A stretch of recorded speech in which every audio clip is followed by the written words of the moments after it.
This episode contains a few intense moments describing drug addiction, violence, and gun use. If you prefer not to listen, I'll give you a trigger warning around minute 18 so that you can skip ahead. If the whole topic of addiction and drug use are simply too raw for you, I encourage you to take care of yourself and skip this episode. Your health comes first.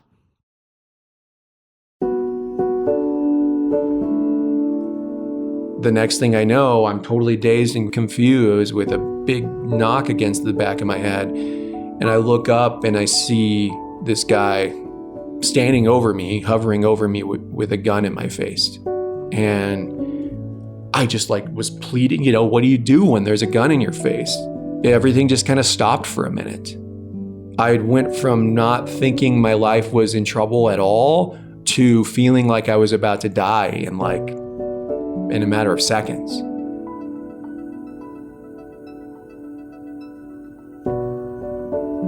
Addiction warps us and transforms our circumstances in strange and deeply destructive ways.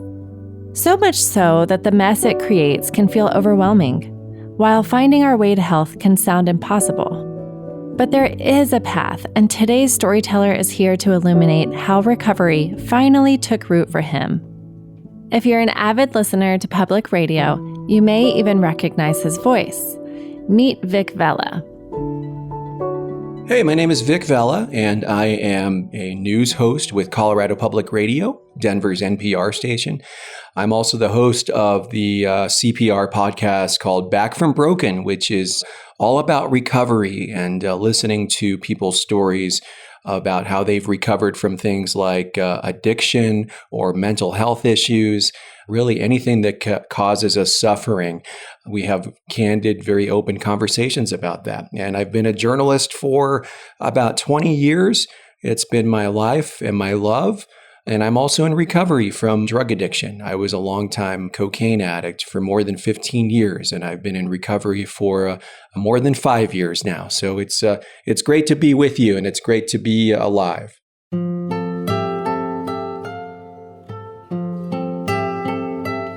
Over the course of this podcast, we'll do more than just dive into Vic's harrowing journey. We'll also hear from Leah Young, the clinical manager of Eating Recovery Center and Pathlight Mood and Anxiety Center's Addiction Recovery Program.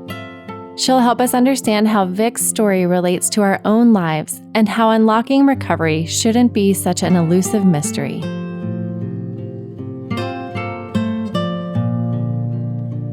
You're listening to Mental Note Podcast. I'm Ellie Pike.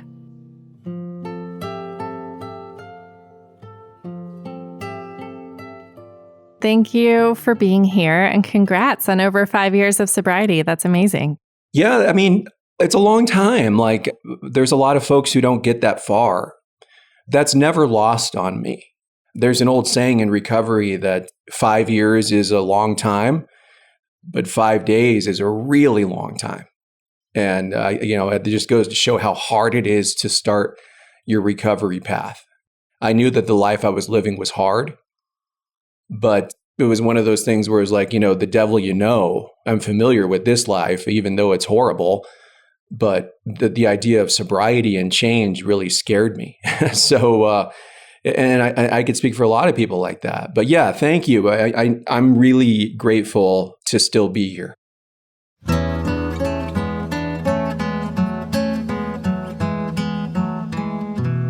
I'm curious, can we start with kind of your early years? And, I know that you've lived a rocky path, and as a kid, you experienced a lot, and you were also surrounded by a big family, and there was also a lot of pain in your childhood. So can you speak to who you were, what your life was like then, and also what mental health became for you? I didn't learn until I was in recovery that so many of the things that drove me to using drugs and to using drugs every day, so many of the things that pushed me toward drugs in the first place all stemmed from my childhood. I think you talk to a lot of people in recovery, whether it's from addiction or mental health issues or whatever. I think you'll find that for a lot of people, at least, our problems started long before we picked up a drug. And that was certainly the case with me. Look, I'm so fortunate. Let me start with that first, that I grew up in a big, loving family that is still big and loving today. And I grew up in a Chicano household. I would remember parties thrown by my parents where there'd be a lot of singing and a lot of guitars and a lot of accordions. And it was magical. It was wonderful. And a lot of green chili and tamales. And I can't think of anything more joyous than that. I can totally picture it. That sounds amazing.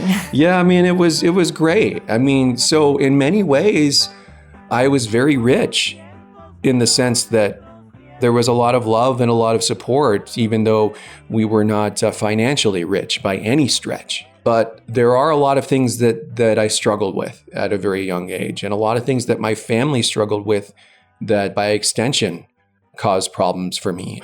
My dad struggled getting on track with his career. He lost his job when I was a boy, and then after that, he really kind of struggled to find the right path. And so because of that, we moved around a lot and we suffered financially. My mom had some health issues, so it limited her ability to work. So my dad was the primary caretaker in that sense. And there were a lot of times in which we were really poor. So I kind of grew up on the proverbial other side of the tracks in Longmont, Colorado, while a lot of my other friends, they had nice houses, and things like that. And when you're a kid, you see that. It's hard. When you're an adult, you can understand the nuances around economic status and how that doesn't matter in terms of how that should make you happy. Money does not equal happiness. But when you're a kid, you don't understand a lot of that. And all you see is that your friends are going on vacations or they're going skiing, but you can't, right? You're right. Like that is a crazy heavy load for a kid to carry, especially when they don't have words for their experience. And not saying you didn't have words, but I just know a lot of us, if it's not talked about, we don't know what to call it. But I'm also interested in what it looks like now for you, like looking back at your kid self. Like what did you need at the time? That's a really good question. What did I need at the time? I needed attention at the time, right? I needed people to see this larger than life personality. I needed people to see that I had a lot to offer because I had so much insecurity inside, right? An English teacher of mine, one of the few teachers who I really bonded with and loved, Patty Strickland at Longmont High School, who I still keep in contact today. She was my English teacher, and she said, you ought to enter forensics and do some funny things in forensics. I didn't know what forensics was. And then when I did it, I realized, wow, this is a way I can actually perform and actually not get kicked out of class.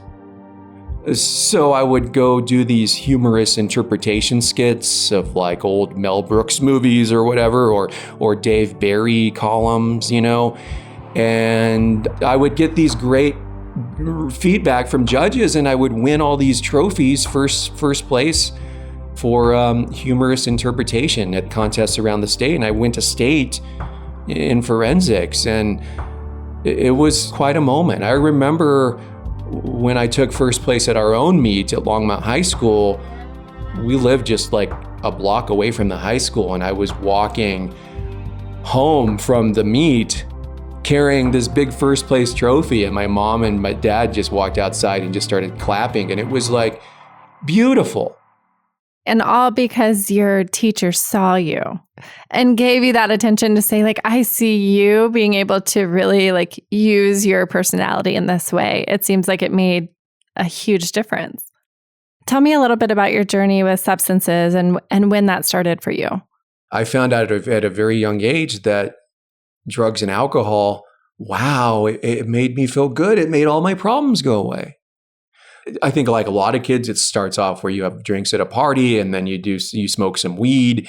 And then that led to taking mushrooms and dropping LSD. I grew up a big Deadhead and a big fan of Fish. And so that kind of went along with the scene. But for me, it was my drug and alcohol use was a lot compared to normal kids. Like the crew that I ran with, I was on student council. Like for a time, I was the junior class president, and we had a joke that my cabinet was called the liquor cabinet, and that we would skim money from ticket sales to school dances and put that toward buying kegs for kegs of beer for an after party. And so alcohol and drugs were a huge part of my high school experience, because I would smoke weed or take this drop of LSD, and now all of a sudden I'm not thinking about all these bad things, and I could just get away. And why wouldn't I want to do this every day? Why wouldn't I want to feel like this every day? And that's the marvelous thing, and I put marvelous in quotation marks, about drugs and alcohol, is we think that it's such a wonderful feeling, it's such a wonderful distraction, until it becomes a problem, which of course it did for me later. But before we get to that, yeah, through high school and college, I had a fake ID in college, so I went to bars. I would dabble in some drugs, but it never got to a point where drugs and alcohol dominated my life so much that I couldn't get the things that I needed to get done accomplished.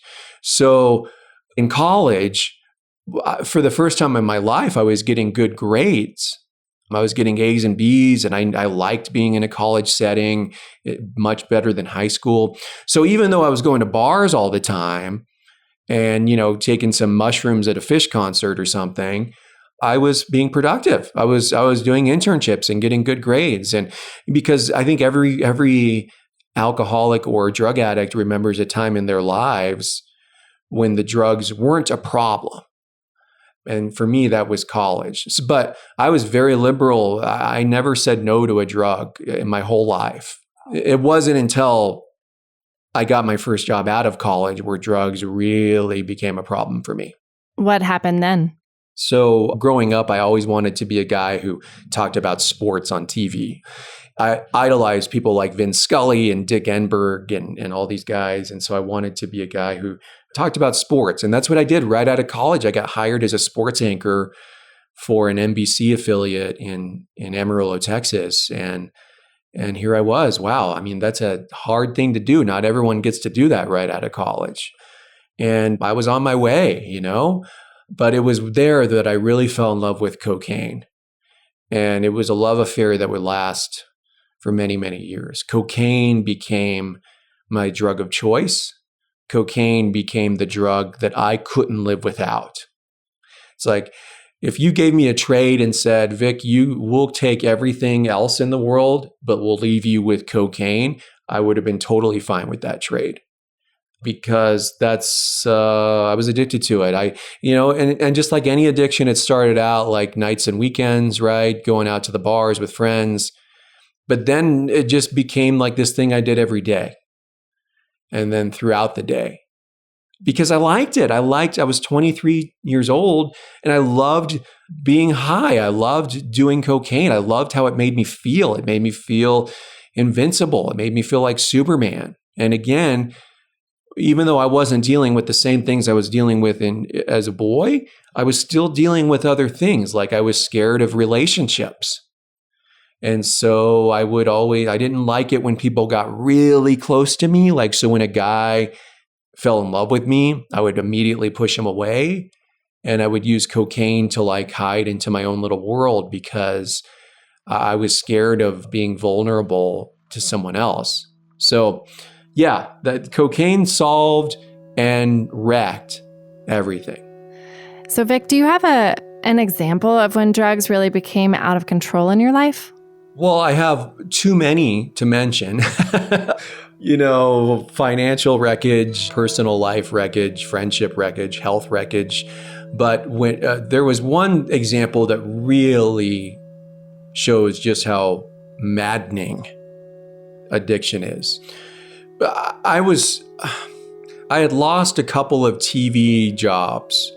One because of layoffs, company-wide layoffs and things like that. And another one because cocaine had gotten to be such a problem for me that it was affecting my work. Like there was a time when I could just cruise through the day high on cocaine and still get all my work done.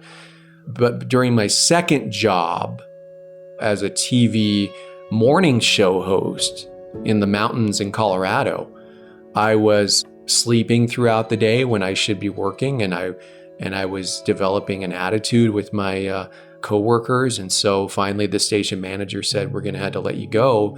So it was a big example of a first real example of how cocaine had dominated my life. But after I had lost those jobs in TV, I needed to find some sort of income while also feeding my own habit, because there was no way I was going to give up cocaine. That's not going to happen. There was this dealer who I had gone through for many years. He and I had a really good relationship. We trusted each other. And he suggested to me one day that, since you're coming to me every day for drugs anyway, why don't I just give you a large amount of drugs that you can then turn around and maybe sell, make some money, and probably pay for your own habit? When he said that, I said, boy. Then I started thinking it was a brilliant idea. Like, why wouldn't I do this? You mean I could make some money and pay for my own cocaine habit? Yes, of course. It's brilliant.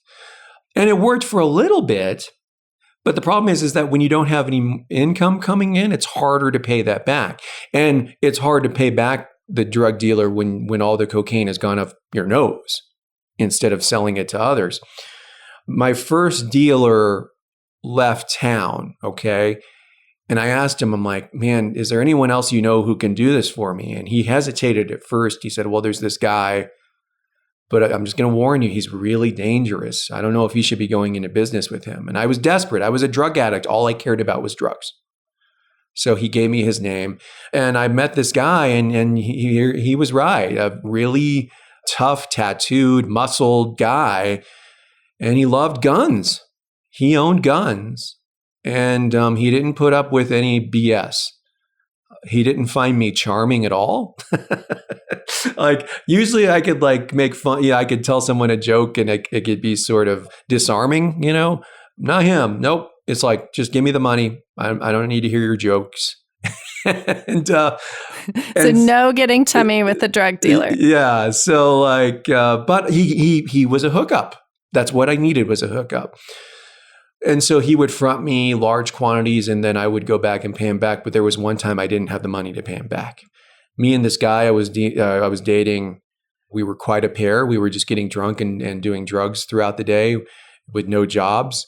And then one day we realized that the large amount of cocaine that he had fronted us was gone because we had done it all. And now we had to pay back several $100s, if not $1,000 back to this dealer. Heads up, listeners, we are approaching the section I warned you about at the top of the show. If you prefer not to hear Vic's description of a violent confrontation with his dealer, I encourage you to fast forward 2 minutes and 30 seconds to about minute 20:40 in the show. He's calling me, leaving me voicemails, wondering where I am while I'm not answering the phone. He needs my money ASAP. And then the voicemails got more threatening as I kept ignoring him. Cursing me out. You MF, where's my effing money? I'm going to kill you, this kind of stuff. And that just dug me into hiding even more. It's scary. And also I had tapped out so many of my friends and family for resources by this point. People were tired of lending me money. So I couldn't just go get money from people. So my boyfriend, at the time, he convinced his uncle to loan us a bunch of money. Thank God, at the time. So I got on the phone. I called my dealer. I said, I have your money. I'm sorry. I'm really sorry. I'll be over right away. And he very calmly said, okay. So I show up at his door with a bunch of money. He opens the door, and I immediately apologize again. Hey, man, I'm really sorry. He's like, come on in. And he was very calm, I didn't think anything of it. But as soon as he shut the door behind me, the next thing I felt was this giant fist to the back of my head. It was one of the hardest blows I'd ever felt in my life, and I fell to the ground. And the next thing I know, I'm totally dazed and confused with a big knock against the back of my head. And I look up and I see this guy standing over me, hovering over me with a gun in my face. And I just was pleading, what do you do when there's a gun in your face? Everything just kind of stopped for a minute. It's like I went from not thinking my life was in trouble at all to feeling like I was about to die in a matter of seconds.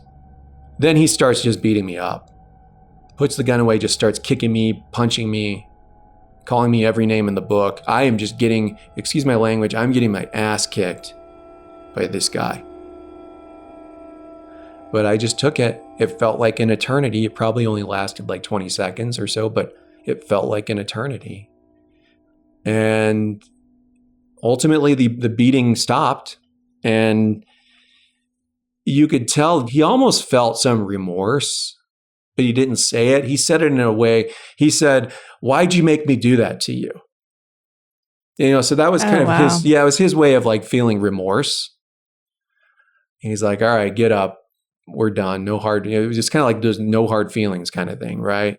And and so I dusted myself off, and I'm blood is everywhere. And most sane people would have gotten the heck out of Dodge and never looked back, and probably made changes to their life that never put them in a situation like that again. But I was not well at that time. So the very next thing I asked him after I got up and wiped the blood off my face was, "So can I get hooked up with some more drugs?" And he looked at me. Wow. He looked at me probably the same way you're looking right now. Eyes wide open. Are you kidding? You're not running away right now and never going to see me again. You're that addicted. That's how hooked you were. That's all that mattered. And he just couldn't believe it. And I still have the image of his face, just that confused look, and he's like, you got some balls. I'll tell you that, bro, is what he said. But after a little bit of convincing, he said, "Okay, here you go." Toss me a bag, and off I go. And did I just get my life threatened? Yes. Did I have a gun pointed at my face? Yes. Am I covered in blood from head to toe? Yes. Do I need to go to the ER? Yes. Did I get cocaine? Yes. Well, then that's a good trade. The intensity of Vic's journey almost makes us forget what got him to the blood-splattered floor of a drug dealer's house to begin with. Leah Young of Eating Recovery Center and Pathlight Mood and Anxiety Center is here to connect those dots.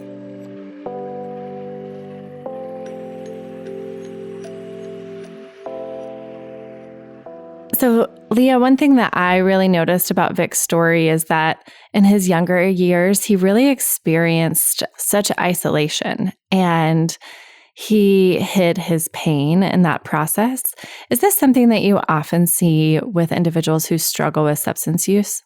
Often doesn't even begin to describe how often we see this. Those feelings of isolation, those feelings of otherness, those feelings of not being, quote, normal, and wanting to feel what we think other people must feel like is so common. And that not only, in Vic's story, I'm not saying there was no one around, but growing up in a smaller town, there's a bit of physical isolation from, others, particularly others growing up like he did. And not really having that connection with others is just so huge, and it is so closely linked with depression and anxiety that we really want to start to take a look at those kinds of things as early on as possible, and setting kids and teens up to try to be connected with other people. It doesn't have to be 1 million other people or 100 other people, but just feeling like I have a person at least where I can truly be myself. And I don't get the sense that Vic felt like he really had that. It doesn't mean that he didn't, but he really felt like he didn't have that. What are some of the barriers to connection? Because I know for me and many others, there's a piece of vulnerability that has to come with connection, and that's really hard. Yeah, it is really hard. And I think that, some of the barriers to connecting, a lot of it comes from us. And some of those things that we can easily identify in ourselves, that maybe I'm slow to trust other people. Maybe I have social anxiety. There might be fear of being abandoned because maybe in the past we did go out on a limb and make ourselves vulnerable and somebody did laugh at us or reject us.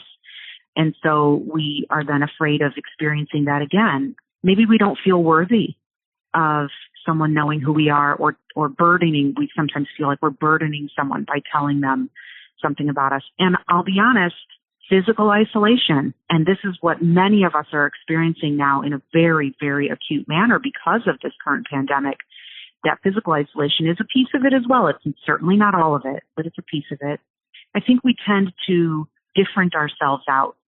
We look for differences a lot of times, and how our problem is either worse than, or our problem is not as bad as, or people will never understand my problem because it's weird, or all of those things we tell ourselves to make ourselves different from someone else. All of those things get in the way of us being able to really put ourselves out there and, engage in the V word, which is vulnerability. And sometimes even our interpersonal approach can be a barrier. So we might be someone who tends to give advice, or we might be someone who wants to console and say, oh, but you did the best you could, or you shouldn't feel bad, and our intentions are good. But that could sometimes make others feel like they can't connect with us, because a lot of times then people aren't feeling heard. So sometimes we get in our own way is really what it kind of comes down to. Yeah. I think that is something that all of us can relate to, even if we don't struggle with any kind of substance use disorder or even using substances at all.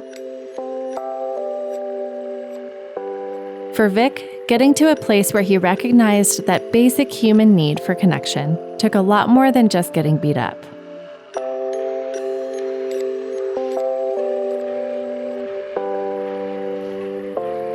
When I kind of summarize this and process this for myself, you were using drugs to help cope with pain. And then obviously it's also a disease. So your body was addicted to drugs.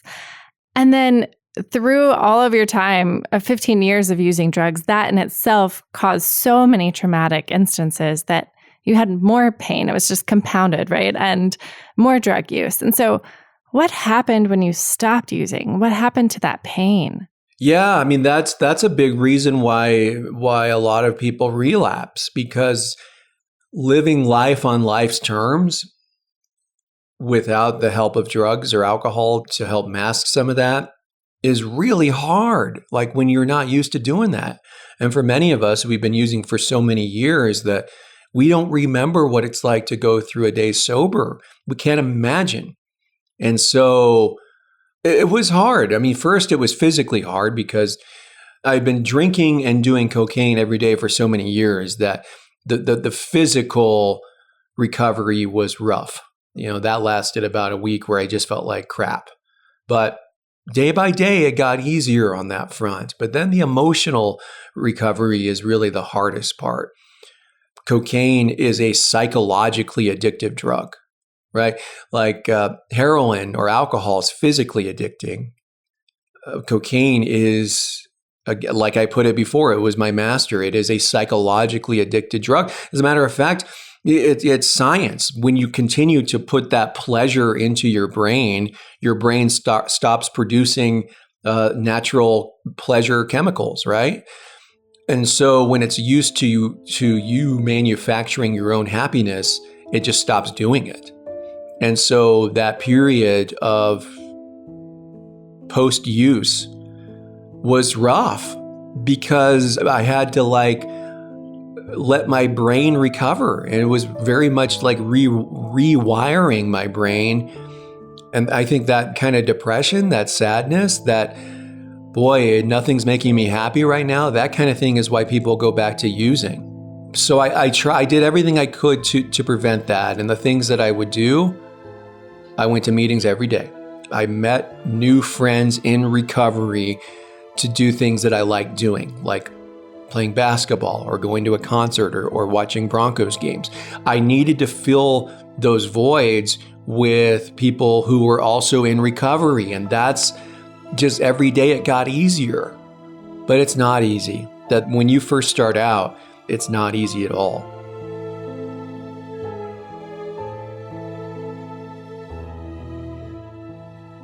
So this has become so much of your life, sobriety has, but also sharing your story, sharing other people's stories about recovery. So tell me a little bit about your life mission now, and what do you hope to come out of what you're doing? My life's mission ultimately is to take every day one day at a time, and to get sober through each day one day at a time. And it sounds very boring and cliche, but it's absolutely true. Like I can't accomplish the things I want to do in the future unless I accomplish what's in front of me right now.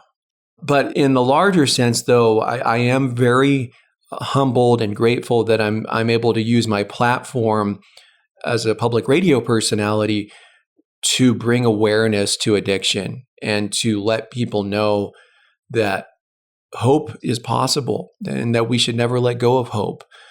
What I try and use social media for is to try and help people and to let people know that, hey, I understand what you're going through, but let me tell you why I think you can get through this.